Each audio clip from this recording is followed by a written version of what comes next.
Some of you may be wondering how I go about numbering these videos as day 1, day 2, etc. Here's my system.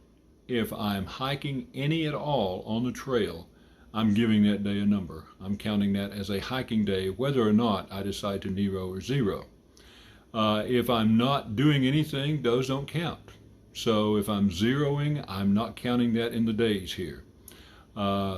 In the next video, in this video, you're going to see a little bit of off time, what some of the things that we do on Neros and zeros, and you'll see that when it happens. But I just wanted you to know that there are a lot more days represented, because I did start on February the 7th. There are a lot more days represented than I'm showing on my videos, but that's only because I haven't hiked those days. So if you got any questions like that, just ask them down below and I'll do my very best to get back to you as quickly as possible. Thanks a lot, and thanks again for watching. If a hiker takes a Nero or a zero, this is a place they're likely to end up. If you've ever wondered what a backpacker's hotel room looks like on a zero day, I can only describe it as it looks like a giant backpack threw up everywhere.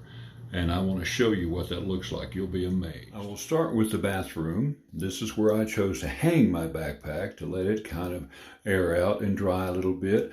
And this is also where I put all the personal stuff like medication, toothbrush, toothpaste, and different things like that in the bathroom, taking up the area around the sink. So that doesn't look too bad. But let me show you what I got here on the floor next to the bed. I've got quite a bit of my gear just stacked up against the wall, all the way from one side of the room to the other. On the bed, you can see I've got my phone charger, my AT guide, my AT passport. Over here, I've got rain jacket, rain pants. I've got some newly purchased tortilla for my food bag, which of course is right down here on the floor, packed and ready to go. I've got some water bottles lying around, and over here I've got my sleeping bag lying on the floor so it'll be nice and fluffy and let everything loft back up before I get done and back out on the trail again. In the little closet in the hotel room, I've got my stuff hanging up for tomorrow. And the only way you can do that is any chance you get to go in town, you're going to have to visit everybody's favorite place, the laundromat. Good morning. It's a bright new day in Franklin, North Carolina. Because of the shuttle situation, we're going to be a little bit later this morning getting back to the trailhead, but we plan to cover several miles in the next 3 days before we come back off the trail again. So I will get back with you later and let you know what's happening. Alright, been climbing a good way since I got back to Deep Gap. Ran across this sign that identifies this as a southern Nantahala. I don't know if it's pronounced that way, but it'll do. At any point, I've been climbing since I got here. Just wanted to take a picture of the sign. Alright, I am near the top of this peak, but unfortunately, the fog is sitting up here too. So, while I'm on a ridge that drops off on both sides, like you can see, I do get some shadows of peaks out there, but it's really hard to determine what it is. But anyway, this is what I've been hiking in all morning. Just wanted to stop and share that. All right, I just crested Standing Indian Mountain, and I'm heading down this trail hoping to get a clearer view of these mountains over to my left. Let me show you what they look like. As you can see, they're impressive, but I'd like a shot without the trees in the way. So I'm going to continue down the trail until I start downhill, hoping that I find a vista somewhere to share these with you.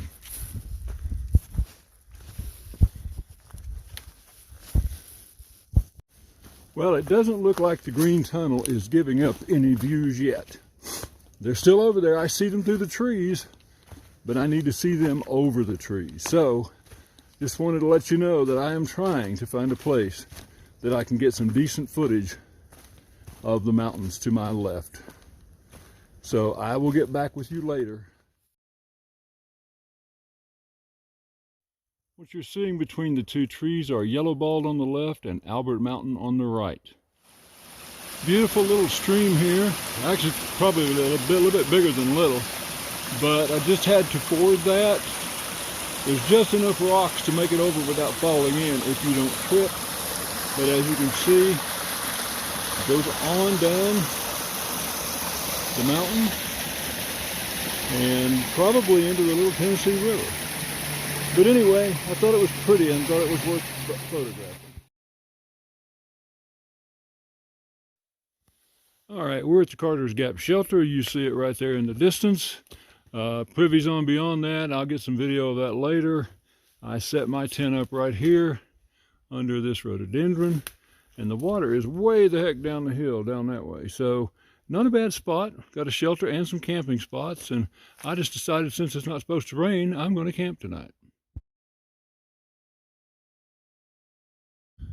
A lot of people ask me about bathrooms in the wilderness. Well, what we have here is a typical privy.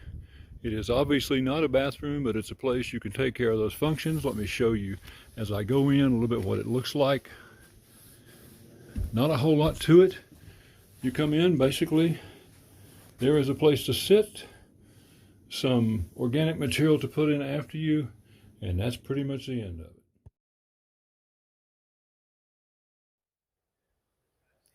A little bit of smoke on the mountains here. Hello, and I would like to welcome you to the inside of my tent before it gets dark. I want to show you a little bit about the tent, what kind of tent it is, how it works, and how I lay it out when it comes time to go to bed.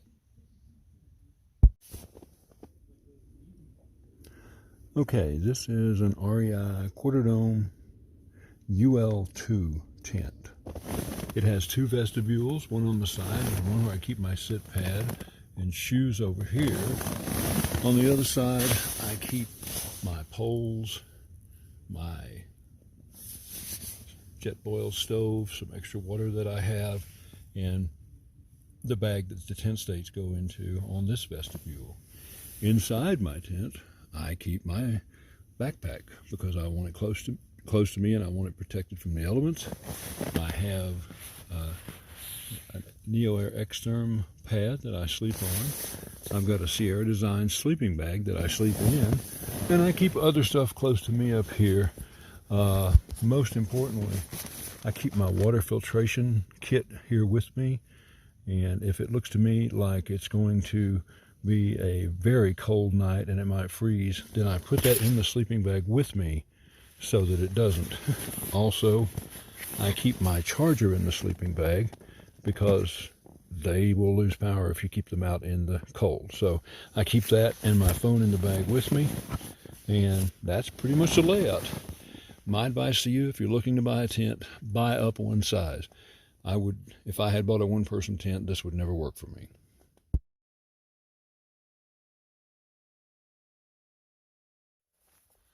Good morning. Today is Wednesday, February 26th. It looks like it's going to be a bright sunny day today. Plus, looks like we're closing in on the 100-mile mark. So when we get to either some views or that mark, I'll get back with you.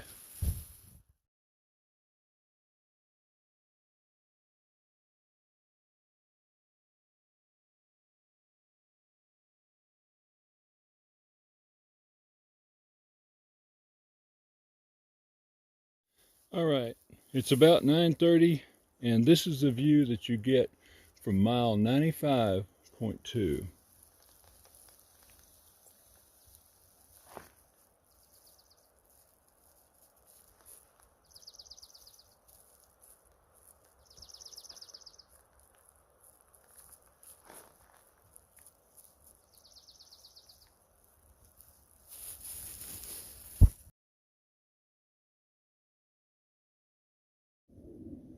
This is my perspective looking straight out. This is where I came from. And the trail just keeps on going and going down and up. This is a view from almost the top of Albert Mountain. The fire tower is close at hand. I'll be going there next, but I just wanted to stop and catch this view. Alright, this is the Albert Mountain Fire Tower. Everyone says that it's locked, and as much rock as I have just climbed, I'm not going to climb those stairs if I can't get to the very top. What I can do is get a picture of the history of this particular tower, and over that I can get a vista like you wouldn't believe. Absolutely incredible out there. Alright, the 100-mile mark is 3/10 of a mile in that direction. I'm not sure if anybody has bothered marking it this year, but we will see. I'm going to try to figure it out between the Guthooks app and kind of where I'm going, and hopefully I'll be able to let you know exactly when I hit 100 miles.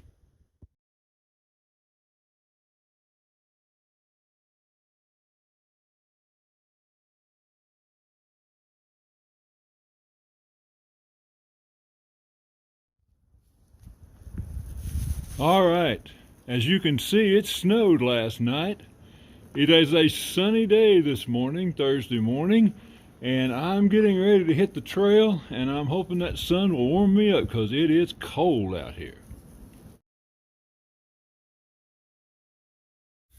All right, I haven't been filming much today because, folks, it's been really cold out here, but the trail has looked a lot like this in a lot of places. One thing I will say, we do have some beautiful blue skies, and it looks like I'm getting ready to go around to an area that's a little more clear. So I'll get back with you later.